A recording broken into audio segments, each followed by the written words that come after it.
महीना रमज़ान का हो या नवरात्रों का, फास्टिंग डायबिटिक पेशेंट्स के लिए एक बड़ा इशू रहता है। कई बार डायबिटिक पेशेंट्स को इसको मैनेज करना बड़ा मुश्किल होता है। किस तरह से वो अपनी मेडिसिन को मैनेज करें, किस तरह से अपने फूड पैटर्न को मैनेज करें, क्या उन्हें हाइपोग्लाइसीमिया तो नहीं हो जाएगा, क्या प्रिकॉशंस उनको रखने की ज़रूरत है, क्या कभी ऐसी सिचुएशन तो नहीं हो जाएगी कि वो सडनली शुगर इतना लो हो जाएगा कि उनको हॉस्पिटल भर्ती करना पड़ जाएगा, या बीच में अगर कभी खाते हैं तो ऐसा तो नहीं कि शुगर लेवल्स बार बार फ्लक्चुएट कर रहे हैं, जब खा लिया और मेडिसिन के डोज आगे पीछे हो गया तो शुगर लेवल्स बहुत ज़्यादा हो जा रहे हैं, कई बार शुगर लेवल्स बहुत कम हो जा रहे हैं। ये सिचुएशंस कई बार पेशेंट्स के लिए ख़राब भी होती है, हार्ट अटैक से आने का चांस या लकवा होने का चांस या इस तरह की प्रॉब्लम्स होने का चांस भी बढ़ जाता है। तो आज बात करेंगे कि इस तरह के महीनों में जब पेशेंट फास्टिंग कर रहा है या अदरवाइज भी जब पेशेंट फास्टिंग कर रहा है, कई बार हिंदू धर्म में तो वैसे भी लोग बिना नवरात्रों के भी बहुत साल में कई बार फास्टिंग करते हैं, खासकर हमारी फीमेल जो हार्ट पेशेंट्स होती हैं, डायबिटिक पेशेंट्स होती हैं, बार बार फास्टिंग करती हैं। तो आज बात करेंगे डायबिटिक पेशेंट्स में क्या क्या चीज़ों का ध्यान रखने की ज़रूरत है अगर आपको फास्टिंग करनी है, चाहे रमज़ान की फास्टिंग हो या नवरात्रों की फास्टिंग हो या कोई और तरह की फास्टिंग हो, उसमें क्या इश्यूज आ सकते हैं उसको डिस्कस करेंगे।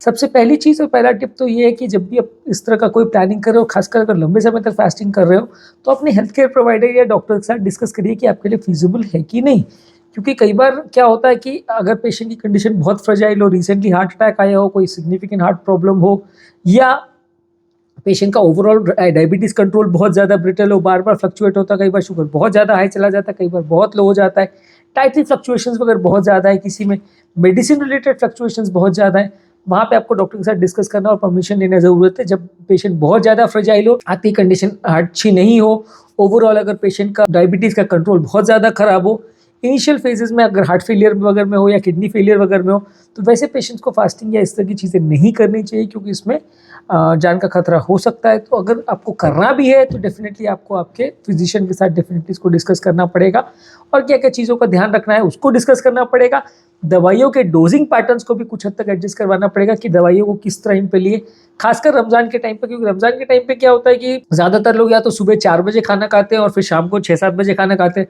तो उस समय मेडिसिन किस हिसाब से लें, सुबह 4 बजे आपने खाया और 7 बजे मेडिसिन लिया तो पूरा ही गड़बड़ हो जाएगा। अगर आपने शाम को 7 बजे खाया और उस टाइम पे मेडिसिन लिया तो दोपहर की मेडिसिन का क्या होगा। तो मेडिसिन के डोजेस को कैसे एडजस्ट करें, मेडिसिन के डोजिंग पैटर्न्स को कैसे एडजस्ट करें, ये सारी चीज़ों को समझने के लिए आपको हेल्थ केयर प्रोवाइडर के साथ या डॉक्टर के साथ डिस्कस करना ज़रूरी है। नेक्स्ट इंपॉर्टेंट चीज़ है कि आपके ब्लड शुगर लेवल्स को रेगुलरली चेक करिए। कई बार फास्टिंग के टाइम में क्या होता है कि आपका ब्लड शुगर लेवल्स बहुत बार फ्लक्चुएट करता है, खासकर जिनका ब्रिटल डायबिटीज़ है, जिनका फ्लक्चुएटिंग डायबिटीज़ है, बार बार चेंज होने वाला डायबिटीज़ लेवल जिनका रहता है, उनको ज़्यादा दिक्कत आती है। उन लोग को और ज़्यादा एहतियात बरतने की ज़रूरत है और ज़्यादा सावधानी बरतने की ज़रूरत है, और उन लोग को अपना शुगर लेवल्स, इंटरनेशनल गाइडलाइंस कहती है कि दिन में 3-4 बार मेजर करो। खैर ये हमारे प्रैक्टिकल सिनेरियो में उतना ईजी नहीं है कि आदमी दिन से 4 बार डेली ग्लूकोमीटर से शुगर चेक करे, आदमी परेशान हो जाएगा।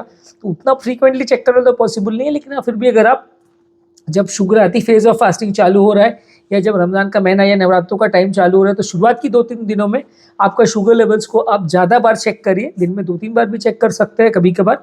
तो उससे आपको ज़्यादा बेटर आइडिया मिलेगा कि आपका शुगर लेवल्स किस तरह से मैनिपुलेट हो रहा है, किस तरह से एडजस्ट हो रहा है, आपका दवाइयाँ का डोजिंग किस हिसाब से एडजस्ट करना है, आपको उस समय गोली लेनी है नहीं लेनी है, और खाने के हिसाब से किस हिसाब से एडजस्ट करना है, वो चीज़ों को आप मैनेज करने में ज़्यादा ईजी रहेगा। तो ज़्यादा फ्रीक्वेंटली शुगर लेवल्स को चेक करिए, और जहाँ अगर शुगर लेवल्स में बहुत ज़्यादा फ्लक्चुएशन हो रहा है, बहुत ज़्यादा कम या बहुत ज़्यादा हो रहे हैं, तो आपको डॉक्टर के साथ डिस्कस करने की ज़रूरत है। नेक्स्ट है कि आपकी मेडिसिन जो है जिस टाइम के हिसाब से प्रिस्क्राइब्ड है उस हिसाब से लेनी चाहिए, लेकिन इसमें एक बहुत इंपॉर्टेंट कैच है कि हर मेडिसिन का एक क्रेस्ट और ट्रफ पैटर्न होता है। यानी जब मेडिसिन आप लेते हो तो उसके 1 या 2 घंटे या 3 घंटे बाद मेडिसिन का पीक वैल्यू होता है जब शुगर लेवल्स बहुत ड्रॉप हो जाते हैं, और उसके बाद एक ट्रफ पैटर्न होता है या एक प्लेटू फेज होता है जब वो मेडिसिन एक स्टेडी लेवल पे बॉडी में शुगर लेवल्स को कंट्रोल करती है।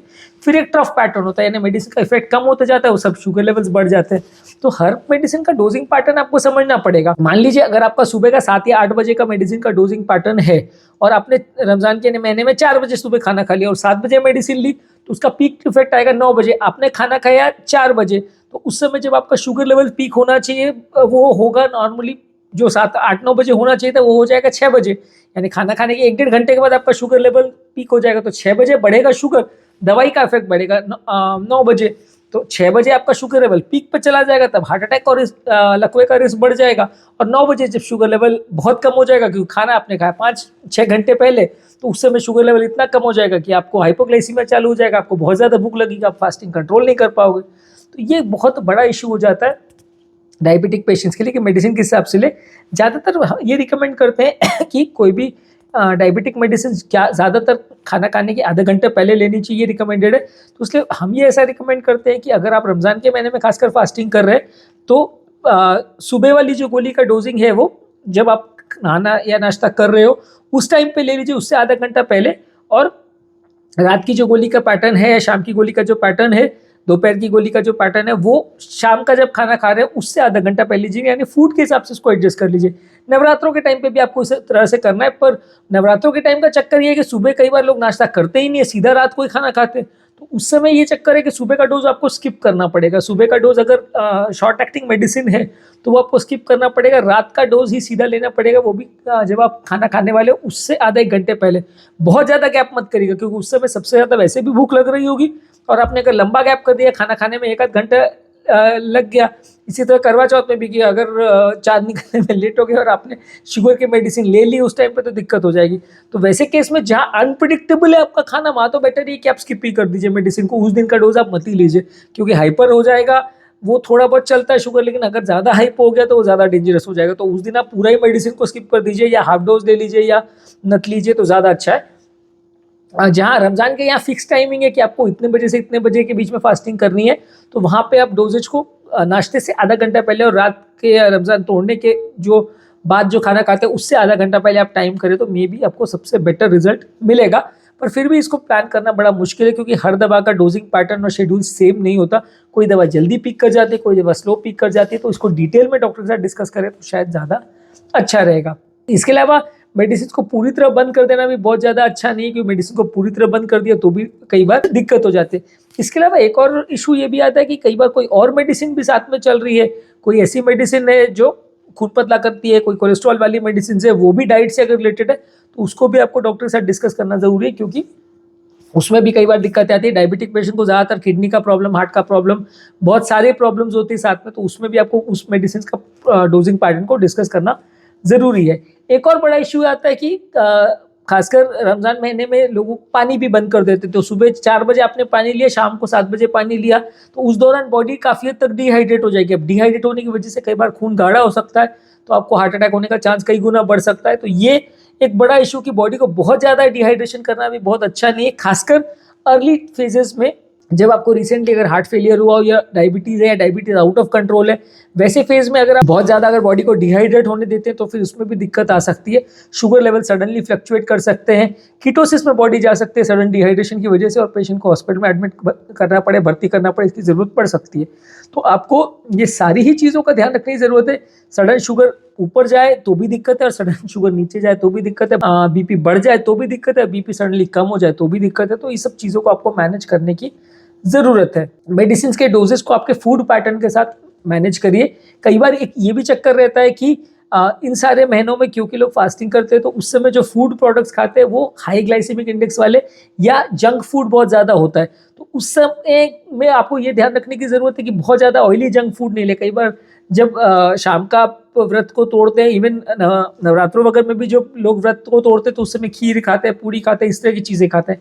ये बहुत ज़्यादा ऑयली चीज़ है, और ये पूरे दिन भर भूखे रहने के चक्कर में ओवर कंपनसेट हो जाता है। उस समय आदमी और ज़्यादा खा लेता है, और ज़्यादा खा लेता है, तो फिर उस समय प्रॉब्लम्स होने का चांस, एसिडिटी होने का चांस, बेल्चिंग होने का चांस और हार्ट अटैक्स होने का चांस भी कई गुना बढ़ जाता है। तो उस समय ओवर ईट भी मत कीजिए, और बहुत ज़्यादा ऑयली फूड मत खाइए।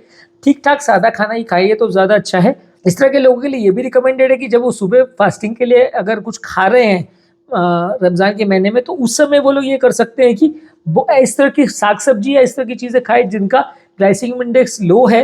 वो लंबे समय तक बॉडी में सैटिस्फैक्शन मेंटेन करेगी, आपको भूख उतना ज़्यादा नहीं लगेगा।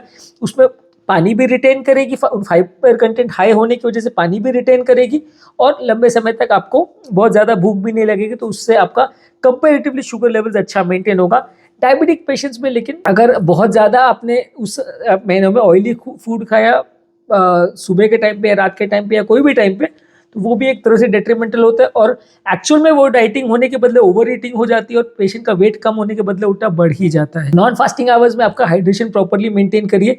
जिन घंटों में आप फास्टिंग नहीं कर रहे हैं, चाहे रात का टाइम है या जो भी टाइम है, वहाँ पे आपको बहुत ज़्यादा पानी पीना है, बॉडी का हाइड्रेशन मेंटेन करना है ताकि वो ब्लड ग्लूकोज लेवल्स को प्रॉपर्ली मेंटेन करे और बॉडी में जो दिन भर में इकट्ठा हुआ टॉक्सिन्स है वो निकल जाए।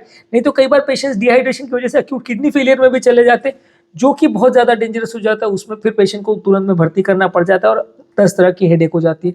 तो इसलिए आपको उसका भी थोड़ा ध्यान रखने की ज़रूरत है। जो फीडिंग आवर्स है उसमें या नॉन फास्टिंग आवर्स है उसमें आपको पानी भी ज़्यादा पीना है, हेल्दी फूड ज़्यादा लेना है। आपको उस समय बहुत ज़्यादा ऑयली या जंक फूड नहीं लेना है, बहुत ज़्यादा बार भी नहीं खाना है। नहीं तो क्या है, बहुत ज़्यादा बार खाने के चक्कर में कई बार एक्चुअली वेट बढ़ जाता है, कोलेस्ट्रॉल लेवल्स बढ़ जाते हैं, शुगर लेवल्स बढ़ जाते हैं और सब चीज़ का कंट्रोल गड़बड़ हो जाता है। तो वो सब चीज़ों को भी एक्स्ट्रा ध्यान रखने की ज़रूरत है। जब कभी भी आपको फास्टिंग अगर तोड़ना है, यानी पूरा दिन भर आपका फास्टिंग का हो गया, शाम को अगर आपको व्रत तोड़ना है, तो उस समय आपको जो मील खाना है वो कंपैरेटिवली लाइट होना चाहिए, बहुत ज़्यादा हेवी नहीं होना चाहिए। बहुत ज़्यादा हेवी मील अगर आपने उस समय खाया तो सडनली ब्लड ग्लूकोज लेवल बहुत ज़्यादा स्पाइक कर जाता है। उस समय बॉडी को डाइजेस्टिव एंजाइम बहुत ज़्यादा लगाने पड़ते हैं उसके पीछे, और इससे डायबिटीज़ रिलेटेड कॉम्प्लिकेशंस होने का या प्रॉब्लम्स होने का चांस बढ़ जाता है। तो आप इस समय अगर आपको फास्ट तोड़ना है तो आप पानी के साथ, और अगर खजूर वगैरह इस तरह की चीज़ें अवेलेबल है जिसमें प्रोटीन भी है, कॉम्प्लेक्स कार्बोहाइड्रेट्स है, हेल्दी फैट्स है, वैसी चीज़ लेके अगर आप फास्ट को तोड़े तो ज़्यादा अच्छा है। आप उसके बदले समोसे, कचौरी या इस टाइप की चीज़ें अगर खाना चालू करते हो, बहुत ज़्यादा मिठाई वाली चीज़ें खाने लगते हो, तो वो उल्टा नुकसान करता है। सडन शुगर लेवल बढ़ता है और उस समय कॉम्प्लिकेशन बहुत ज़्यादा हो जाता है। उस समय हार्ट अटैक्स होने का, प्रॉब्लम्स होने का चांस कई गुना बढ़ जाता है। Sugar level suddenly shoot up हो जाता है। तो लाइट मील के साथ आपका फास्टिंग को तोड़िए। हाई कार्बोहाइड्रेट और शुगर रिच फूड्स को कंपैरेटिवली कम रखिए, क्योंकि इससे डायबिटीज रिलेटेड कॉम्प्लिकेशन कई गुना बढ़ जाएगा। जैसा कि मैंने कहा, अगर हाई ग्लाइसेमिक इंडेक्स वाला फूड है, जैसे कि आलू की बनी हुई सब्जियां हैं या इस तरह की चीज़ें आप लेते हो, तो सडनली आपका शुगर लेवल बढ़ जाएगा। बहुत ज़्यादा हाई ग्लाइसेमिक इंडेक्स वाले फ्रूट्स भी नहीं खाने चाहिए। जैसे ग्लाइसेमिक इंडेक्स वालों पर एक फूड्स पर मैंने ऑलरेडी सेपरेट वीडियो किया, जो कि आप अपने चैनल पर देख सकते हैं। पर आम है, तरबूज है, अंगूर है, इस तरह की चीज़ें जिसमें शुगर कंटेंट बहुत ज़्यादा होता है, वैसी चीज़ों को भी आपको कंपैरेटिवली अवॉइड करना चाहिए, क्योंकि आपको दिक्कत होगी उस समय और शुगर लेवल सडनली बढ़ जाएगा। अब अगला क्वेश्चन आता है कि क्या ऐसे टाइम पे हमको एक्सरसाइज करनी चाहिए कि नहीं, और एक्सरसाइज करें तो कैसे करें, क्योंकि ऑब्वियसली एक्सरसाइज करने के बाद शुगर लेवल डाउन होगा।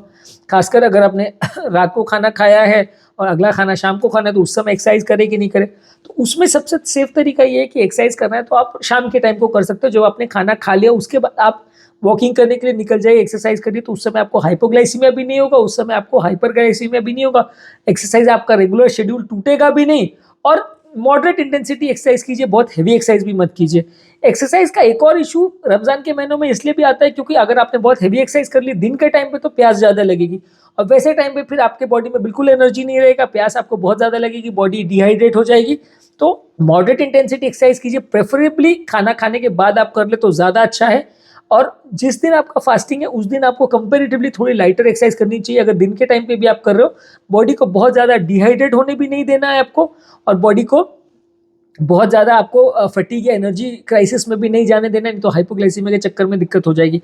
ये जान के रखिए कि शुगर वाले पेशेंट्स या डायबिटिक वाले पेशेंट्स का ठीक है, शुगर लेवल नॉर्मल से ज़्यादा रहता है, लेकिन उनका शुगर का कंट्रोल करने का सिस्टम जो कि इंसुलिन डिपेंडेंट होता है, वो भी काफ़ी हद तक खराब रहता है। तो ऐसे पेशेंट में कई बार अगर आपने शुगर लेवल्स को प्रॉपरली मेंटेन नहीं किया, या मेडिसिन को प्रॉपरली मेंटेन नहीं किया, या ओवर एक्सरसाइज कर ली, तो आपको शुगर लेवल्स को मैनेज करने में बहुत ज़्यादा दिक्कत होती है। शुगर सडनली लो हो जाएगा और फिर उस समय अननेसेसरी पेशेंट को इमरजेंसी में हॉस्पिटल में लेके जाना पड़ेगा, और करने जाएंगे कुछ और हो जाएगा कुछ और प्रॉब्लम। इसके अलावा ये है कि अगर आपकी कंडीशन बहुत ज़्यादा अच्छी नहीं है, या आपके ओवरऑल हेल्थ स्टेटस अच्छा नहीं है, और हेल्थ केयर ऑपरेटर्स आपको बोलते हैं कि फास्टिंग रिकमेंडेड नहीं है, खासकर हार्ट अटैक के पहले एक आध साल में, या ऐसे पेशेंट जिनको रिसेंटली हाइपोग्लाइसीमिया का एपिसोड हुआ है, तो उस समय आपको एडवाइजेबल है कि आप उस साल एटलीस्ट फास्टिंग ना करें, एटलीस्ट कुछ महीनों तक अवॉइड करें। तो अच्छा है, हार्ट पेशेंट में भी एडवाइस मैं करता हूँ कि जिनको सीवियर हार्ट फेलियर है वो ना करें रमजान का फास्टिंग, या जो भी अगर आपको रिसेंट अगर हार्ट अटैक वगैरह आए तो एटलीस्ट पहले एक साल तो मत करिए, उसके बाद ओवरऑल कंडीशन अगर स्टेबल है तो आप कर सकते हो। अगर आप बहुत ज़्यादा एडमेंट हो रिलीजियस पॉइंट ऑफ व्यू तो आप कर सकते हो, पर ओवरऑल ये बहुत सेफ हार्ट पेशेंट्स और डायबिटिक पेशेंट्स के लिए नहीं माना जाता है। तो इसलिए क्योंकि बहुत सारी डाइटरी हैबिट्स और सब कुछ चेंज हो जाता है, तो इसलिए बहुत हेल्दी चीज़ तो नहीं है। तो इसलिए आप उसको अगर अवॉइड कर सकें तो करिए, नहीं कर सकते तो बहुत ज़्यादा प्रिकॉशंस के साथ करिए। हम ये नहीं चाहते हैं कि छोटी छोटी लापरवाहियों की वजह से हेल्थ कंडीशन बिगड़े। तो आज हमने बात करी फास्टिंग, चाहे वो नवरात्रों की फास्टिंग हो या रमज़ान की फास्टिंग हो, अगर डायबिटिक पेशेंट में आपको फास्टिंग करनी है तो क्या क्या चीज़ों का ध्यान रखने की जरूरत है उस बारे में बात की। जो लोग हमारे चैनल पे नए हैं उन्हें रिक्वेस्ट करूंगा कि चैनल को सब्सक्राइब करें। ऐसा करने से चैनल को कंटिन्यू करने के लिए हमें मोटिवेशन और इंस्पिरेशन मिलती है, और जब भी हम कोई नया कंटेंट अपलोड करते हैं उसका नोटिफिकेशन आपको तुरंत मिल जाता है और आप उस कंटेंट को देख सकते हैं। यूट्यूब लाइव सेशन पे हम अपलोड करते हैं तो आपको तुरंत नोटिफिकेशन मिल जाता है।